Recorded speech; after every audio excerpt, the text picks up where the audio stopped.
This is Melina Lee Williams-Haas. I deeply appreciate you listening and taking the time to hang out with me.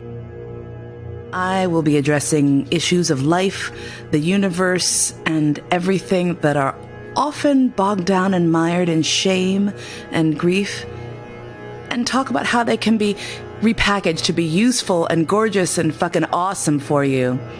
So, sit back and relax, or, you know what? Sit up and freak out.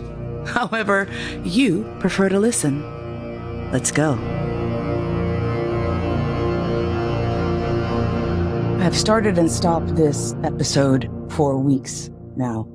Hi, everyone who are usual listeners, I guess. I honestly don't know what to even say because, first of all, I feel super self-conscious about not posting an episode for a month. My overachiever status just screams that I'm a loser and a failure if I miss even 1 week. So imagine 4 weeks without even the excuse of, I'm starring in an opera, which was the last time I missed a chunk of time.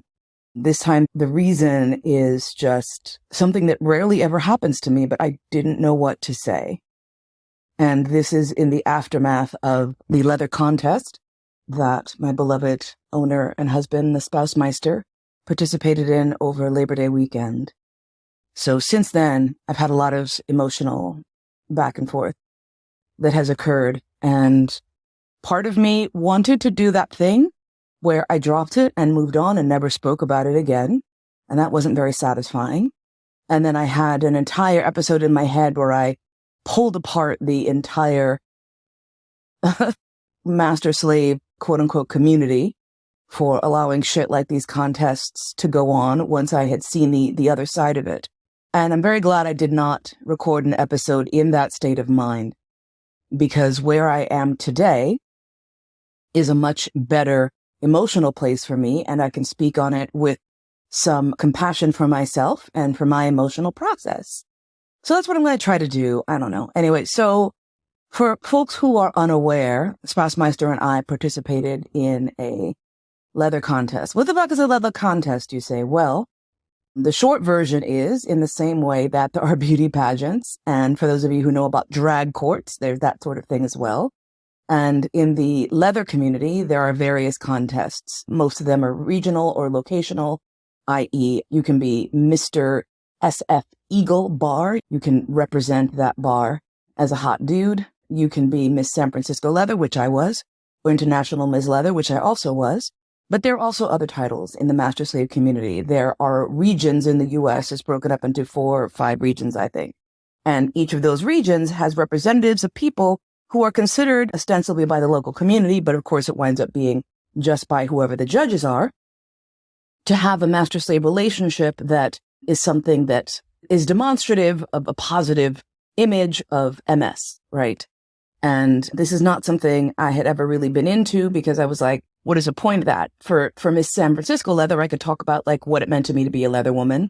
And same for International Ms. Leather, also known as IMSL, and I will refer to it as IMSL from now on because it's International Ms. Leather, or IMSBABA if we want to talk about the whole contest, because there is also a boot black who is your cohort, part of your cohort when you are an international title holder. You have you and you have your boot black. And that's a wonderful relationship. For me, at least, my boot black Jason is family for me now. He and his wife are just spectacular human beings. This contest, like I said, was not something I ever thought that I would be interested in. Mostly because I was like, I don't like being judged generally. And so like getting a bunch of people to judge me was like also not something I really was like wanting to do. But when we were at the International Master Slave Conference, so deftly run by Tomo, who took over it last year, the Spouse-Meister got inspired. He was like, I want to do this too. I want to serve the community. I want to go out and represent for master slave relationships because I love you so much. And I love my beloved slave. And I was like, okay, if you really want to do this, we'll do it. Prior to that, I'd had a conversation with the individual who is at the head of this organization. He goes by the name Taino. And he and I had a falling out years ago. And I never spoke about it publicly because I just still had hammered in my head that you don't talk about bad things in the leather community. And then it got to the point where I was like, fuck it, you do. And then this had happened so long ago and dude wasn't even in my sphere anymore that I just ignored it. I was like, fuck this guy, fuck these people. It's not a big deal. I've moved on, whatever. When I was at the International Master Slave Conference in the spring with the Spouse Meister, we wound up having a really amazing and beautiful interaction with the couple, the House of Blue, who are just really impressed me with their candor and their just warm energy. And they mentioned to me that they were in fact going to be taking over the Master Slave Conference, and that my previous poor experiences were not something that they wanted to see going forward. They really wanted folks like us, like me and the Spouse Meister, to feel welcome and comfortable in their event. And so I said, you know what? Change happens. That's amazing. Maybe there's a shot that this could be different. Because the last time I went there, I felt like an alien. I felt like an outcast. I felt very rejected, just not treated very well, even though I was there as a presenter and as International Ms. Leather. But I chalk that up to just my bad vibes. I was really busy that year, and not every event can be perfect. What happened that year, which was 2010, when I was International Ms. Leather, I had been personally invited by Taino to present at the event. It was a courtesy and a formality, I think mostly just because I was International Ms. Leather, and as a title holder, this is something that you are afforded. And so I said, yes, I would love to. That'd be great. And since I, in that year, had stepped away from insisting that I be compensated financially in some way for my efforts and work, which sounds weird, right? But it's controversial in the BDSM and leather community to actually pay people for their labor. So I said to him, I would love to do this. The only thing I ask is, please, if you could cover my airfare, and get me a room. I don't mind sharing a room. That's fine. That's all I need. And he said, of course, no problem. Handshake, hug, hug Jason, my boot black. And I was like, this is really great. Wonderful. I went to the event. I did not have the most wonderful time there. The high point of the event was that I got to sit in the slave circle with my leather mom, Vi Johnson, and be in a room with a bunch of other people who identified as submissives and slaves and have honest, candid conversations about what our lives were like. And it was so beautiful and so engaging and so wonderful. And that was like my one big takeaway from that weekend. At the end of the weekend, I went to see Taino. There was a little desk set up where he was compensating people for like expenditures and handing out checks to folks. And so shook his hand, gave him a hug, said, thank you. This is great. Tucked the check into my wallet, got in a cab, got on a plane, got back. I don't even know where I went after that. Who knows? I was almost never at home. But when I went to deposit the check, I noticed it was for about $170 something and not the $300 something of my airfare. And I had struggled to get airfare that was under the $350 limit that he had mentioned to me. And so I wrote back and I said, hello, I think there's been a mistake, some sort of clerical error. I resent the receipt for my plane ticket. And he wrote back to me and said, I don't remember telling you I would pay you for all of that. And then he said in the email, do you have it in writing? And I wrote back and I said, no, I don't have it in writing because it was a verbal agreement, a handshake agreement, and right there in front of my friend and boot black Jason. And I assumed that a leatherman of your caliber would be good for his word. And it seems I was mistaken. And he never offered to make this up or anything of that nature. So when I was re-invited to come and check out this event, I said to Mr. Blue, I have a less than stellar history with Taino, the gentleman who runs the event. And he said to me, maybe we can work through that. So fast forward to a few weeks later, and he had arranged for us to have a phone call so we could maybe air our differences and maybe put shit back together, because it had been a decade plus, right? Like, can't we all get along? And so I explained my situation, super straightforward. And he was like, well, I don't remember that, but he had a problem with something I had posted about him on Facebook.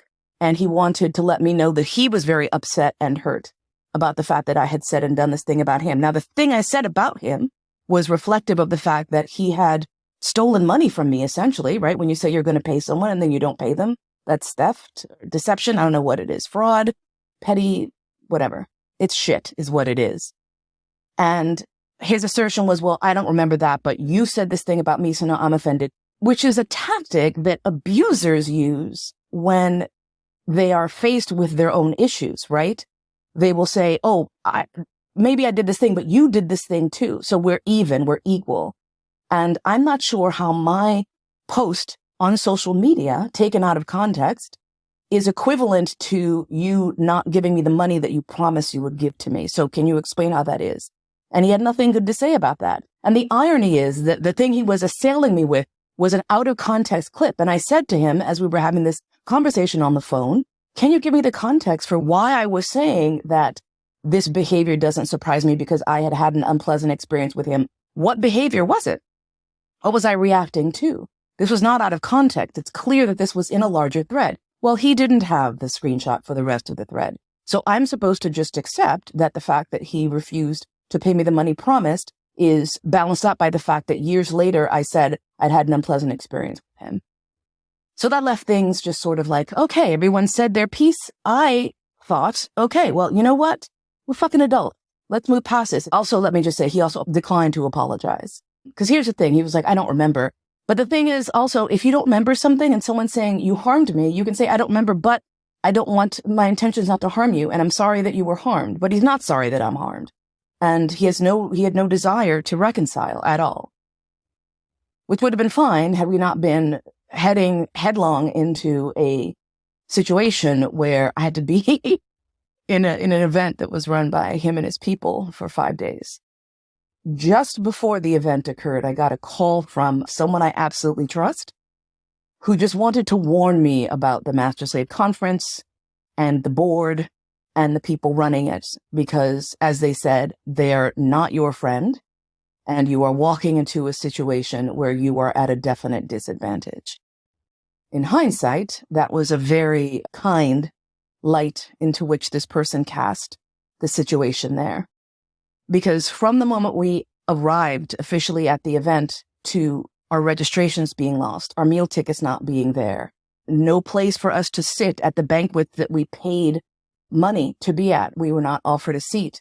The debriefing for the contestants, for those of us, was delayed by 45 minutes while they sent spies actually to just watch us to see what we were doing while we were forced to wait for 45 minutes. And I'm aware of that. This is part of the whole thing, part of the whole event, right? Is that your dynamic is supposed to be observed. People are supposed to see how you act and how you be.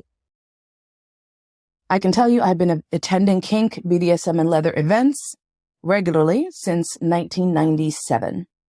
And never in that time have I felt so uncomfortable, so unhappy at an event. Never have I seen so many people existing in this gray haze, just energetically damped down.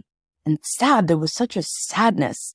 There were people smiling and laughing and having a great time, but there was also this aura that just started to wrap around me, and I started to feel quite strangled. By the second night of the conference, I wound up having a breakdown.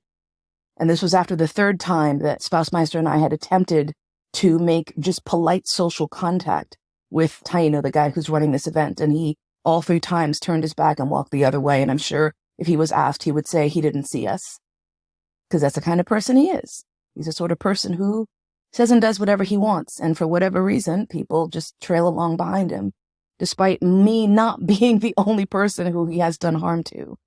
Besides the fact that it's very easy for folks to look from the outside of a relationship and say, well, I don't see the master-slave relationship. When I have always taught that it's not about what you see, it's about what's in the heart. But this is the key point. I did not know and I did not realize until we were up there in front of the panel of judges being peppered with questions that what they wanted was not an authentic couple who were just living their lives. What they wanted was dressage. And if you're not familiar with what dressage is a formal competition of horsemanship. It is so that you can see how powerful and clever and brilliant the horse and the rider are together. It's showing off. It's demonstrating your skill. And what they want is to see you kneeling and bowing and scraping, and they want to see the master mastering somehow. How do you show that? Well, I guess you kneel and you have your head hanging down and you do all this other shit. And then it clicked for me, because one of the questions we were asked was by someone who had been both the regional title holder and as well a national title holder. They said that, well, between the regional title holding and the national event, they received feedback on how they should improve the appearance of their dynamic. And the question was asked, what would we do to change our dynamic if we received the same feedback? And the spouse master and I looked at each other and said, nothing. Why would we change who we are? We love each other and this is our dynamic, et cetera, et cetera. Not knowing that the correct answer was, of course it would change who we are, because that's what is done. I'm not going to go into all the detail about how miserable the fucking weekend was. I have a Facebook post that was written by one of our support team, Alex, and it's on my profile if you want to dig it up. It came up right after that Labor Day weekend. But the reality was that by the end of that contest, what I realized was we were never going to win. We were never going to even make the minimum of points, which is what happened. And then just to make a weekend that had been so emotionally taxing, where both the Spouse-Meister and both of us had broken down on more than one occasion, just because of the strain of the negativity and the poor treatment and feeling like garbage. Now, mind you, not to kiss our ass, but usually we're in places where we are welcomed and treated well. And people reflect back to us the energy that we bring in, which is love. So to have that turned around and spit back in our face, and then to be in front of a ballroom of over 400 people and told, I'm sorry, you were not good enough for us, go home. Now, let me say to you, I have seen other contests where couples or the individual running has not made the quote unquote minimum points. I have seen it, but what I have never seen is that person or those people then taken up on stage in front of everyone in order to receive that news. Usually they're taken to their dressing room. Oh, but wait, we didn't have a dressing room. We didn't even have a private area somewhere where we could be together to prepare for this, because they did nothing for us, nothing, except bring us on stage to humiliate us in front of hundreds of people. Now, I was told later that that was a decision that was made entirely by one person and that they were sorry that it had gone down that way, but that their thought process had been that we should go up on stage and at least be recognized for the work that we had put in and not just scurried away. That recognition consisted of dead silence for 30 seconds. There was no applause. There was no warmth. There was no nothing. There was just a dead fucking silence in that room. As I stood there looking at the panel of judges, knowing that some of them had felt that we were just trash and garbage, and walked off that stage. There were 3 people who did actually step out of the ballroom immediately to meet us as we left. And I want to say a heartfelt and profound thanks to those people. They know who they are. It's so hard for me to talk about because for me, being on stage has been my safe place my whole life. I've always loved being on stage because I love making people laugh or making people think or making people feel. And the reason I didn't want to do this podcast was because I knew I couldn't get through telling the story without reflecting the hurt and the pain, and I did not want those pieces of shit to know that I was hurting. But then I realized that I don't care. Those people are nothing to me. I found out later, because no one can keep their fucking mouth shut, that it was 2 judges on the panel of 6 who tanked our scores. And I'm familiar with who they are. And the reality is, my life, their Spouse-Meister's life, is light years ahead of anything they could ever imagine. The love that we have exists and glows and shines beyond anything they have. And the deception and the lies and the buffoonery that it takes to win a title is insane. I want to underscore that by telling you that the step-down speech of the couple that had won that regional title and as well the international title last year, sorry. The step-down speech was about how he had hidden part of his identity as a kinkster, that being that he was a switch. He'd hidden it because he knew, his words, that if he came out with it, that there was a chance that people would judge him and that he would not be accepted as a master because he was not a quote-unquote true master because he switched. So he hid it. So this person lied in order to win a title. I've observed people lying in order to win titles. I observed a couple who was running for a title shift their dynamic entirely into this bowing, scraping, yes ma'am, no ma'am, blah, blah, blah scenario. And yes, they won as well. And I foolishly thought that just being who you are is enough.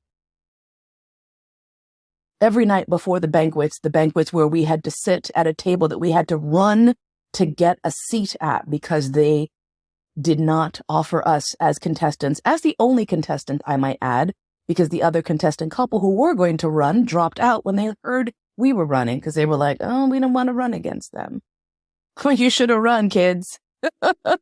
Let that be a lesson to you. Never assume. Never assume. I then went from that, packed up the truck and everything that we'd bought and all the thousands of dollars that we spent on travel and stuff and looking cute and putting together our package to be auctioned off, which is another issue right there. We didn't win. And then I was like, well, give us our stuff back. And then the board had to meet to decide whether or not we were going to get our things back. And they graciously decided that despite the fact that they didn't have to give the things back, they would, out of the grace and kindness of their hearts. Still haven't gotten that stuff, by the way, so we'll see when that happens. But I had to go from that and turn around and spend about 3 days at home to turn this around. And myself and a member of our leather family, Morgan, and the Spouse-Meister drove up to a retreat in upstate New York, where I was one of the staff for a retreat that's run by my dear friend Barbara Corellis. And boo, that was a gear shift. To go from the most awful moment I've ever experienced on stage in my entire life, 54 years, to having to be nurturing and helpful and open and hold space for people. And you know what? I fucking did it. You know why I fucking did it? Because it's what I fucking do. I do it. I get shit done. Because I am a slave. Because I am a submissive. Because I am proud and strong. One of the things that let me know immediately that something had gone very off the rails was when there was one of these montages of how amazing the person who founded this event is. And then he got up on stage and gave this speech about his humble beginnings when he had first started studying with this particular master. And when he said this guy's name, my ears immediately popped because I was like, wait a second, I know that guy. I know that guy because the very first dominant to whom I ever submitted consciously also studied with him at the same time. And that deeply influenced the leather household in which I was first raised. Year and 3/4 there. And it was the type of MS that I walked away from. It was the type of MS that lifts up and rains honor down on a woman who was rolled on stage in a wheelchair, because this fucking happened, rolled on stage in a wheelchair and commended for the fact that despite the fact that she had been in a hospital, she came out of the hospital ready to work her ass off to get the program done for this event. This is the same type of mastery that has a fundraiser for someone in the community who lost a leg to illness when their master seemed to not have made sure that they had health insurance or something. I don't know. All I know is I wonder where this person's owner is. I wonder what the situation is. I wonder why I see so many submissives wrapped in a cloak of sadness. If you ask my leather mom Vi, she will tell you that if she had a nickel for every story of abuse visited on submissives and slaves, she would have the money for an entirely brand new from the ground up home for the Carter Johnson Leather Library that she runs. It's an amazing, amazing project whereby the history of sexual freaks, weirdos, deviants, perverts, and kinksters is all gathered under the roofs of several homes and now spreading out across the country and across the world even. I can't imagine what it must be like to have heard for decades these stories, to have that poured into you and to see people in pain And now I realized why they had decided not to repeat the slave circle. And now I realized why I would never be a title holder for them. Because you know what happens when I talk to submissives and slaves who are being maltreated, who are being stepped on, who are not being cared for? They leave. They get up and they go. I've had 5 different submissives in the past 2 years tell me that my teachings showed them that their situations were not okay and they needed to go. And do you want that person representing you when you are based on the idea that chattel slavery is actually the ideal? And that once it's consensual, you can do whatever the hell you want emotionally to your slave?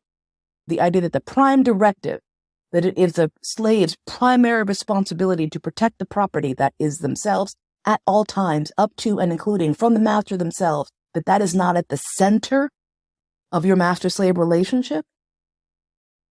The thing is, you guys, they were right. And the fact is, we don't represent them. We have nothing to do with a master-slave relationship that's about bowing and scraping. We have nothing to do with a master-slave relationship that is about sadness on my part. We have nothing to do with a master-slave relationship that relies on bowing and scraping and ritual and protocol to be solid. Ritual and protocol is great if that's what turns you on. But to say to people that you are open to all sorts of MS and then to reject people because their MS is messy, because their MS is chaotic, well, you're not really welcoming, are you? For most of you, this has probably been a bit of a blur, but for those of you in the kink and leather communities, for those of you who are specifically seeking out master-slave relationships, listen to me right the fuck now. I'm telling you this from the bottom of my fucking heart. Do not engage with these people if what you want to do is what you want to do. Those of you who have gone to these events and felt judged, you were. Those of you who have gone to this Master Slave conference and felt sort of odd or weird or off, it's not just you. What they are doing is very different. It's very different from what the Spouse-Meister and I have. And you can't have a light as bright as ours is, a love as strong as ours is, achievements as amazing as ours are as a master and slave couple around the sadness and grayness of this other situation, around people who lie in order to become a title holder. I'm going to get my own fucking leather patch made up for the Spouse-Meister and for me. And it'll probably say something like house wolf style, boobs and snacks forever. I want to thank you for listening, and I want to thank all the people who love us. I want to thank each and every person who loved on us. I want to thank the master who surrounded us with her entire leather family after we had our first breakdown and collapse because we were being treated so poorly. I want to thank that master for her love and her consideration. I want to thank the masters who came out and embraced us after this humiliation. I want to thank the masters who looked my master in the eye and said, we are peers. I see you and I respect you. Those are the people who are our family. Those are not the 2 judges who decided that they would do whatever they could to fulfill the wishes of the founder of that event and to humiliate us. Because despite that moment of pain, the ultimate outcome is they showed their faces, the masks slipped. And now everyone can see that the type of MS that the Spouse-Meister and I have is toxic and poisonous to them. It's not what they consider MS. It's not what they consider MS.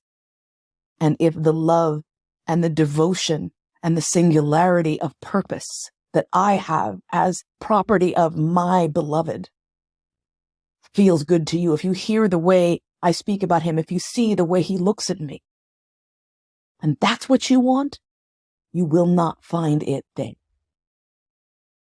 You will, however, find it because it's out there and you can have it. I love you so much, and I am so grateful and so grateful to you for hearing my words now that I have finally found them. And I'll try to get back to lighter fare soon or not. I don't fucking know. I do know I love you. And I'm grateful. Let's take 3 deep cleansing breaths. Ah.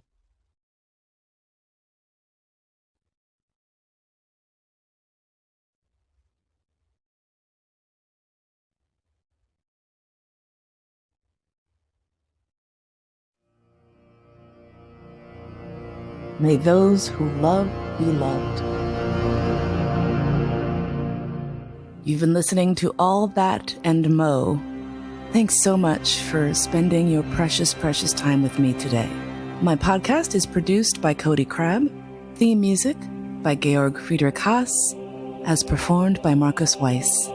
And I look forward to spending time with you again really soon.